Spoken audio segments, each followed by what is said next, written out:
Hey and welcome. I'm Lorelei of Namasturm Yoga. Join me for a short yoga stretch practice.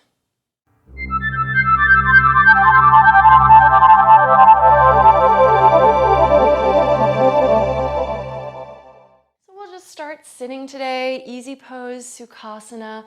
When you're ready, inhale, take the arms out and up, interlace your fingers and press the palms towards the ceiling to just stretch out those arms.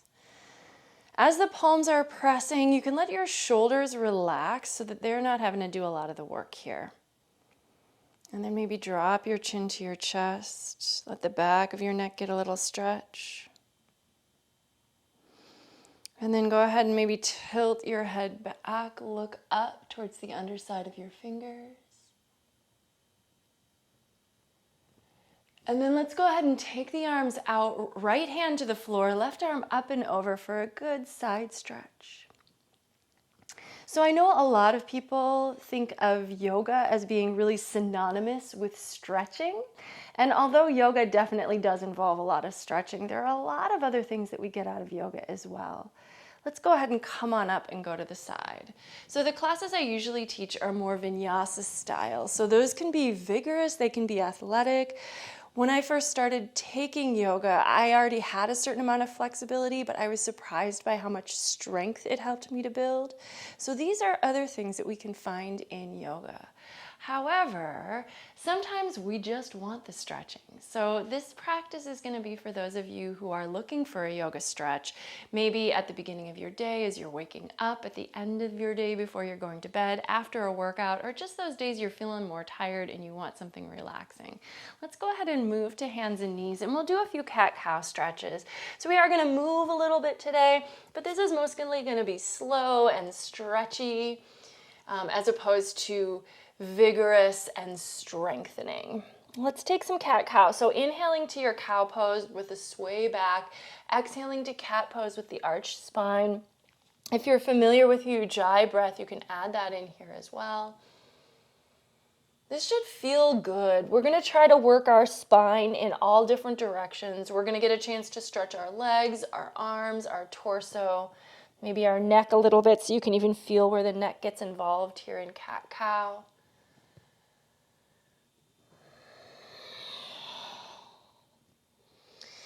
And then we're going to step the right foot forward. So you can kind of come up to your knees to help yourself out here and try to get it to where your knee is above the ankle and your shin is pretty vertical.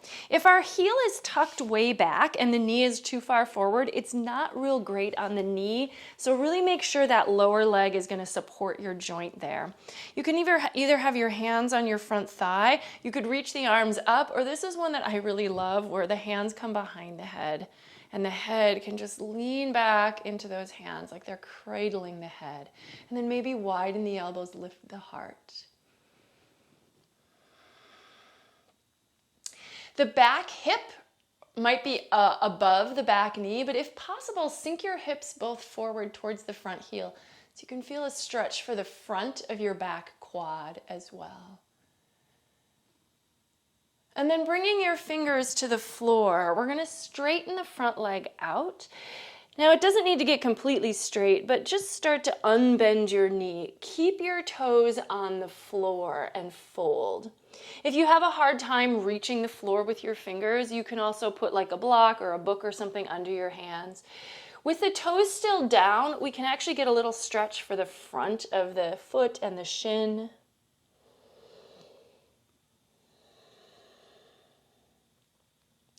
And then we can go ahead and change that up a little bit. So see if you can pop onto your heel, pull the toes back so the sole of the foot is vertical, and now fold. This is Ardha Hanumanasana, or half split. And now we're going to get a better stretch for the back of the leg. So you might feel this one a little bit more in your hamstring, but also perhaps in your calf. Again, the knee does not need to be completely straight, but we're working in the direction of straightening it. Make sure your breath is still flowing evenly, smoothly.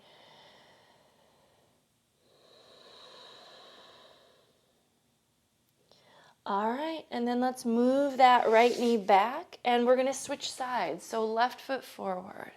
Again, try to get that foot far enough forward so that as you sink your hips forward and start to lunge, your knee is still pretty much above your ankle. And then hands to the thigh, arms up, or if you're someone who like works at a desk or drives during your day where normally you're like here or whatever, this is gonna feel really nice to be able to open your chest, let your head lean back and the elbows widen. Or at least I hope it feels good, but it might feel like almost intense just because it's so different from what our bodies end up doing with most of their day. All right, and then fingers to the floor, gently straightening the front leg. Again, you can leave the toes on the floor for this first one, and your hip moves back over your heel. Let your upper body fold down towards your straightened leg.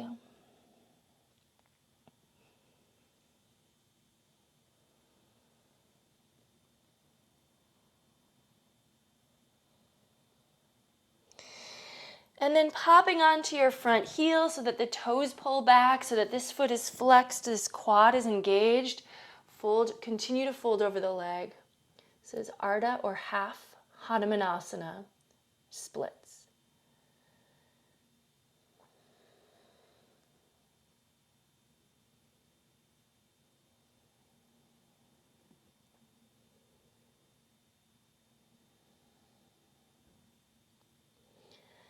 All right, and then sliding the left knee back to meet the right once again, coming back to your tabletop. Let's take the right leg out to the side and the right arm up and twist to stretch open. So you should feel this stretch kind of across your chest, across that right shoulder, and all the way across the front of the right arm. But we're also twisting the torso, so you'll feel it in the center of your body as well. Maybe let the head fall back if that feels good for your neck. And then switching sides. So right hand down, right knee down, left leg out, left arm up, and twisting open. Other way.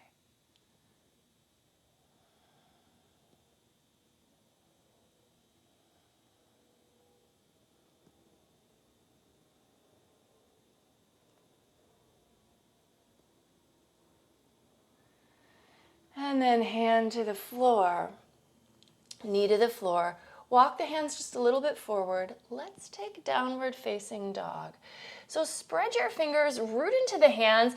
Really the idea is like as if you wanted to push your mat out from underneath you. So pushing forward and down. And in response, the hips are going to start to move up. The chest is going to start to move back. The knees can lift, but keep them really bent. And keep your heels really lifted so that maybe we're even thinking, although we're lifting the hips, we're thinking more of like trying to push your belly towards your thighs so that we're just folding right in the middle. Relax your neck, let your head hang down. The arms are definitely working here. If you feel like this is a lot in your wrists, really spread the fingers and try to put the weight into the entire underside of your hand. So if your knuckles are lifting up, see if you can extend through your fingers. And then straighten out just one leg at a time for a couple of breaths, one side. Keep rooting into those hands. The arms might be getting a little tired here. Switch to the other side. This is a pose that can work the strength in the upper body, but ideally it's supposed to be a pretty balanced pose, and there should be an element of rest here. So see if you can find that as well. We don't want to strain the legs. This can become a hamstring stretch, but it doesn't need to be. The knees can stay bent and the heels can always stay lifted in this pose. All right, and then let's go ahead and drop the knees to the floor, but take them out a little bit wider than your hips. Bring the feet together. Let the tops of the feet come to the floor, hips to heels, child's pose, but keep the arms a little engaged. So forehead down, but you're still planting your palms.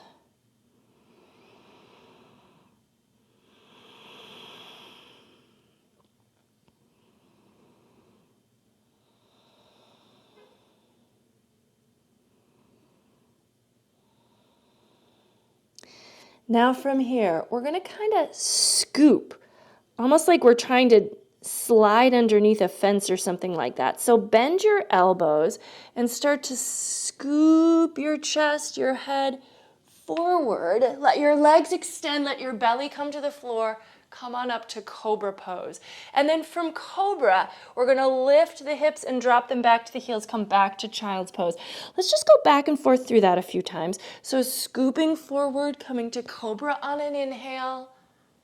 Exhaling back to Child's pose. Your knees might need to narrow out a little bit here as well. Scooping forward. And dropping back. So we are moving a bit here. This shouldn't be painful. If it's painful, find a way to make it a little easier so that you're not hurting your shoulders or your knees or your elbows. Dropping back to Child's pose. And then one more time, scooping forward. And then let's hold Cobra. Shoulders back and down, heart forward. So we don't want to lock the elbows and hunch the shoulders towards the ears, but rather have a little softness and ease there. And then let's come down to forearms. So we're more in a Sphinx pose. Make sure those legs are extended straight behind you. Take the right arm across your mat, maybe at a diagonal, and then keep propping up with that right hand. Bend your left knee, reach back with your left hand for your foot, and draw your heel towards your hip. Giving yourself a little quad stretch, but still pushing down with that front arm to keep the chest up and forward.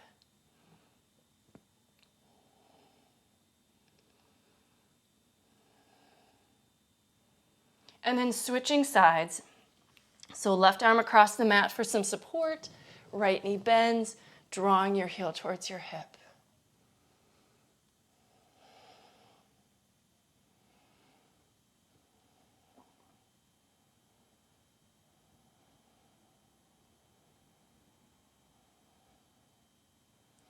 All right, and then let that go. Hands next to chest. Let's press back up to our knees. And then walking the knees in a little bit, go ahead and sit back on your heels. We're going to take rabbit pose here. So let's take the hands behind the back, interlace the fingers, pull your shoulder blades together, and then keeping your hips on your heels, start to bow down until your forehead comes to the floor. So almost like right between your eyebrows. And then we're going to roll to the top of the head. And as you do this, you're rolling through, like over your skull. The hips are going to come up over the knees, and then the arms can reach up and over for a stretch in the shoulder sockets. Rabbit pose. Keep your shoulder blades on your back, but then those arms can reach up and away, and you can kind of imagine the arms are like your bunny ears in this pose.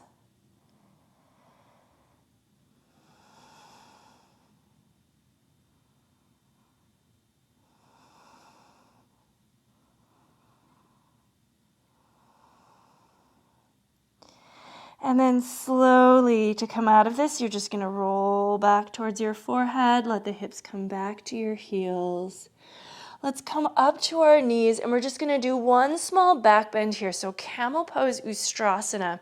If you like, tuck your toes on this. Hands support your back. Maybe hands come to heels, chin in or head back. Breathe.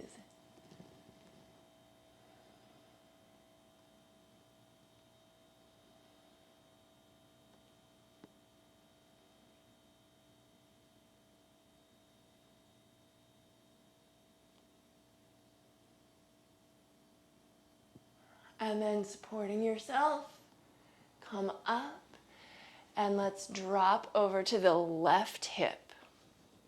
The left heel can kind of tuck by the right hip. Step the right foot over for a simple seated twist. So with the right foot on the floor, use your left arm around or past the right knee and turn over your right shoulder.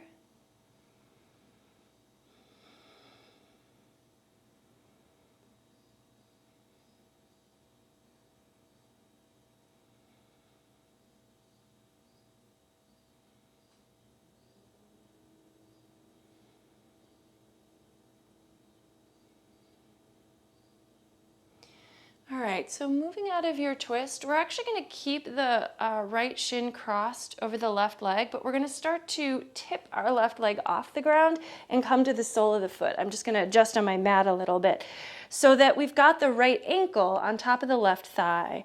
This is going to be a hip stretch for the right side. So what we want to do is start to move the chest towards the shin. And if you want to slide your left foot in closer without lifting your hips, keeping your heel down, that's going to move the shin closer to the chest. And see if you can find a good stretch here, again, for that right, like hip glute area.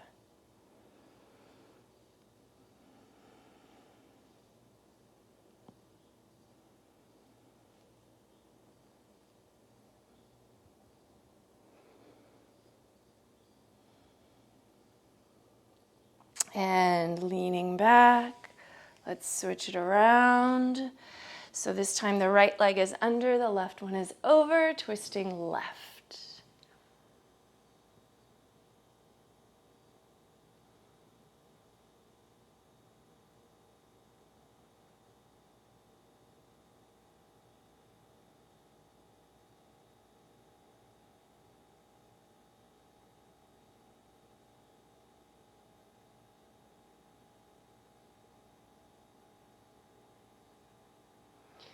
All right, and then same thing as before. So we're going to kind of tip up our right leg, step onto the foot so that the left ankle is crossing that right thigh, and then moving in for a stretch in that left glute or hip area.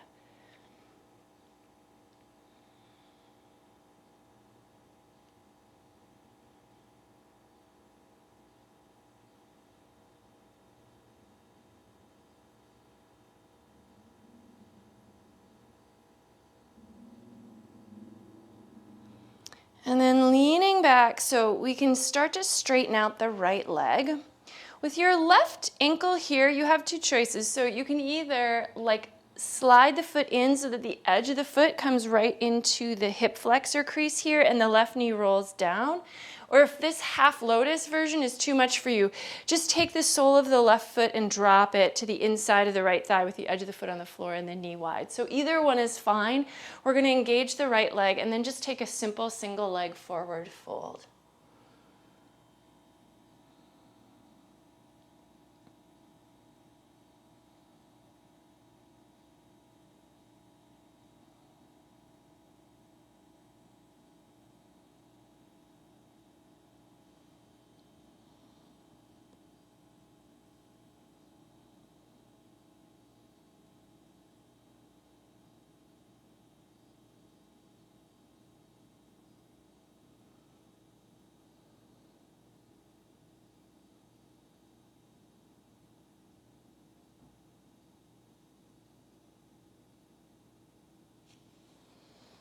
All right, come on up.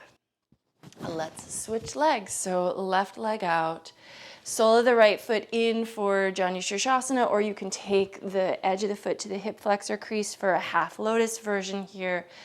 Keep the left leg engaged and fold on in. Really try to let the upper body relax here. So the engagement is in the leg, but the torso, the upper body is trying to release, and forward folds are intended to be relaxing and calming. See if you can find some of that here.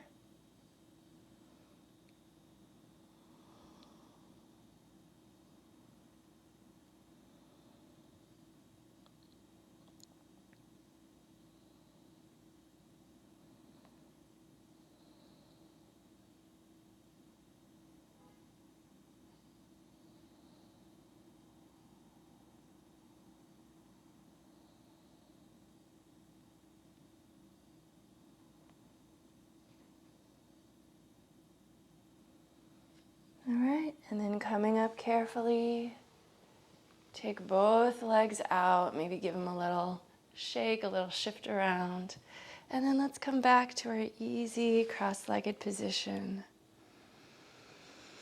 If you have time, I encourage you to take a little Shavasana practice, but otherwise, as we wind down, let's just inhale, take the arms out and up, exhale, palms together in front of the heart, close your eyes, tune into the breath, notice how you're feeling at the end of your practice.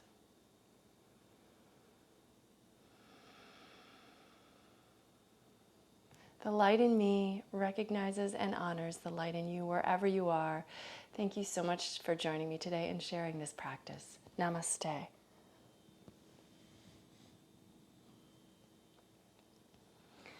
All right, well, I hope you enjoyed this one. I post practices almost every Tuesday. Generally, the style I teach, as I mentioned, is a more vigorous vinyasa flow, but every once in a while I will throw in like a nice stretchy practice for a little bit of balance and a little bit of calm. If you enjoyed this practice, give it a thumbs up so that I know. If you have any questions or comments, feel free to leave those for me. And if you haven't subscribed to my channel yet, please go ahead and do so. I would love to have you as a subscriber. All right, thank you so much. I hope you'll join me again next time. Take care. Bye-bye.